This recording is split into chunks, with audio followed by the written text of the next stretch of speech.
Bienvenue dans cette nouvelle édition du QG Week-end. Au sommaire de l'actualité, la commission électorale a dévoilé la liste des candidats retenus pour le scrutin du 23 décembre 2018 en République démocratique du Congo. La candidature de Jean-Pierre Bemba, principale figure de l'opposition, n'a pas été retenue. Ses partisans sont pour le moins indignés. Le Soudan du Sud veut relancer son secteur agricole. Pour ce faire, les autorités travaillent avec des soldats coréens qui forment de jeunes Sud-Soudanais à des techniques agricoles innovantes. Objectif, réduire la dépendance du pays à l'aide alimentaire. Et puis au Rwanda, la journée consacrée aux travaux communautaires a eu lieu ce 25 août. Comme tous les derniers samedis du mois, les Rwandais âgés de 18 à 65 ans se rassemblent pour des travaux de nettoyage ou encore des travaux de construction. Mais tout d'abord, au Zimbabwe, la cérémonie d'investiture du président sortant Emmerson Mnangagwa est prévue pour ce dimanche 26 août. Elle avait été annulée par la Cour constitutionnelle, le temps de mener une enquête suite aux accusations de fraude émises par l'opposition dirigée par Nelson Chamisa.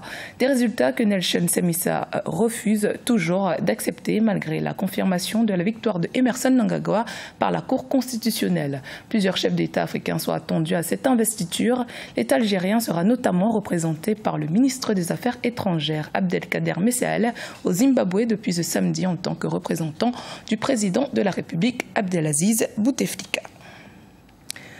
En République démocratique du Congo, la Commission électorale nationale indépendante a publié ce samedi 25 août la liste provisoire des candidats à la présidentielle du 23 décembre. 19 personnalités ont été retenues et 6 candidatures ont été jugées irrecevables, notamment celle de Jean-Pierre Bemba.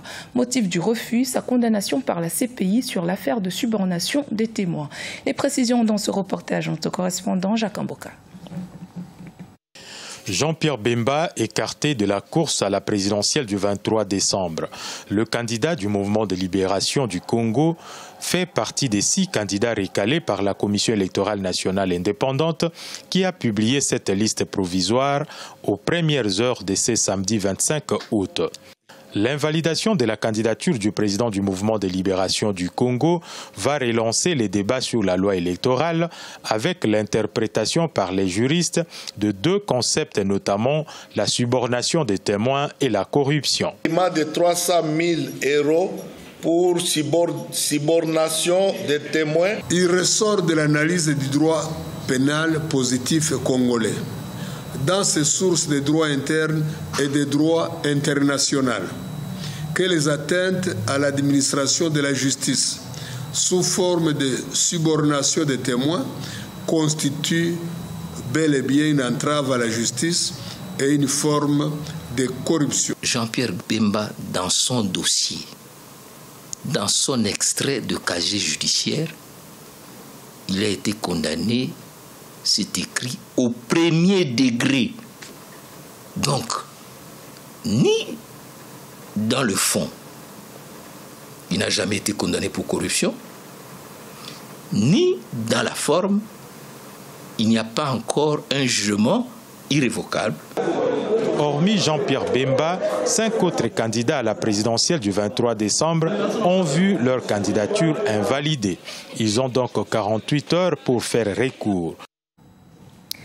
Au Mali, après le verdict de la Cour constitutionnelle donnant le président sortant Ibrahim Boubacar Keïta vainqueur du scrutin présidentiel avec 67,16% des voix, la coalition soutenant l'opposant Soumaïla Cissé ne reconnaît toujours pas les résultats. Pour contester cette victoire, une marche a été organisée dans la capitale Bamako, mais aussi dans les villes de l'intérieur du pays. Le point avec Mokhtar Bari. Ensemble resteront l'espoir et de nouveau dans les rues.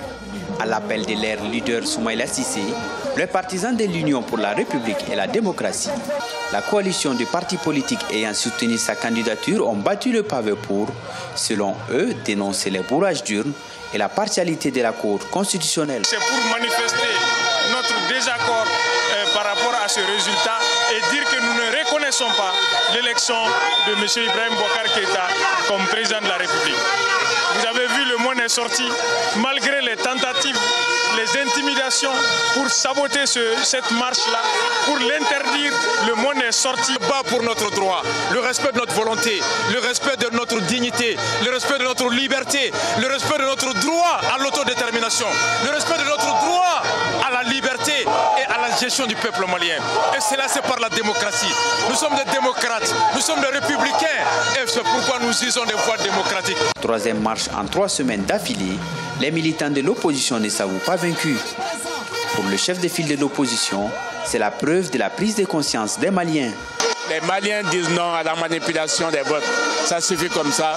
Et je crois qu'aujourd'hui, c'est un tournant extrêmement important. Nous allons désormais vers le chemin de la vertu. Et c'est ça qui construit un pays. C'est ça qui amène la démocratie. C'est ça qui amène le développement.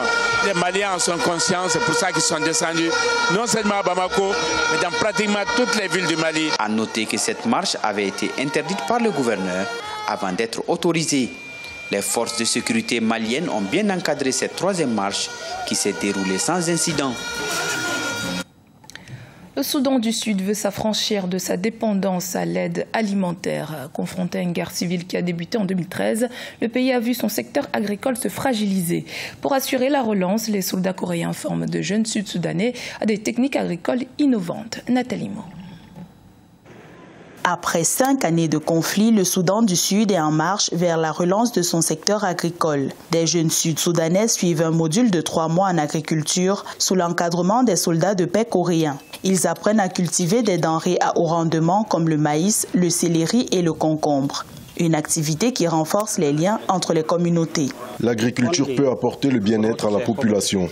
Vous pouvez voir que les communautés travaillent maintenant ensemble. C'est un signe que travailler ensemble dans une communauté par le biais de l'agriculture peut éliminer les conflits et la faim en même temps. La ferme de 7 acres, située dans la ville de Bor, permet également aux apprentis agriculteurs d'améliorer leurs techniques agricoles.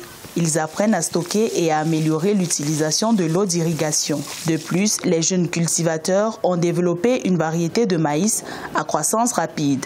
Les connaissances que nous avons acquises ici, nous allons les mettre en pratique là-bas, dans la communauté, car quand nous aurons obtenu nos diplômes ici, nous entamerons la culture dans nos fermes. La vente des récoltes nous apportera par conséquent une autonomie financière. Au Soudan du Sud, près de 2 tiers de la population auront besoin de l'aide alimentaire en 2018. Selon les Nations Unies, 7,1 millions de Sud-Soudanais sont victimes d'insécurité alimentaire, soit 1 million de personnes de plus qu'en 2017.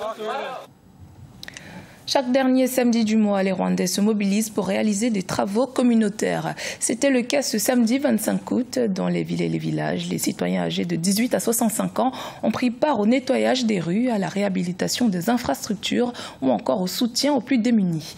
Reportage de notre correspondant Fratenda Kiaisenga. Ce samedi 25 août 2018, plusieurs Rwandais âgés de 18 à 65 ans se sont rassemblés dans les villages pour des travaux communautaires, une pratique localement appelée Umuganda. Réintroduit au pays en 1998 dans le cadre de la reconstruction nationale, Umuganda est considéré comme l'une des solutions pour renforcer le développement socio-économique du pays des 1000 collines. Dans toutes nos politiques, on doit toujours mettre le citoyen au centre de nos décisions. Le citoyen doit être au centre de nos décisions. Et le citoyen doit être impliqué dans ces décisions. Et l'une des façons de l'impliquer, c'est bien sûr de travailler avec la population pour des travaux communautaires Umuganda. Comme on a fait ce matin, on a planté plus de 6000 arbres. Et l'arbre, comme vous savez, l'arbre, c'est pas seulement pour faire joli sur les routes, mais c'est aussi pour planter des forêts qui sont importantes pour l'écosystème. Selon un rapport publié par l'Office rwandais pour la gouvernance, les travaux communautaires ont fait gagner au gouvernement plus de 19 milliards de francs rwandais en 2016. Le programme a également contribué à 62% au coût de construction des salles de classe pour l'éducation de base dans tout le pays. C'est une activité importante et obligatoire pour tout le monde. À part des travaux manuels, on prend le temps aussi de discuter avec la population et de résoudre les problèmes au sein de la communauté, comme on vient de le faire.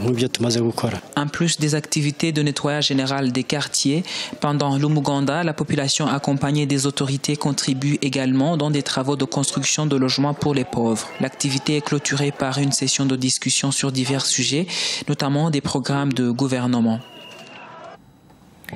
Dans l'actualité également, le virus Ebola continue de sévir en République démocratique du Congo. Selon les autorités sanitaires, 105 cas de fièvre hémorragique ont été signalés dans la région de Mangina, dont 77 confirmés et 28 probables. Le nombre de morts s'élève actuellement à 67. Sur les 77 cas confirmés, 11 sont guéris de la maladie, a précisé le ministère de la Santé vendredi 24 août. Rappelons que c'est la 10e épidémie du virus Ebola qui touche le pays. Elle a été déclarée le 1er août 2018 dans la province du Nord Kivu. C'était le journal de la rédaction. Merci de votre fidélité. Dans un instant, une nouvelle édition de l'actualité sur Africa 24.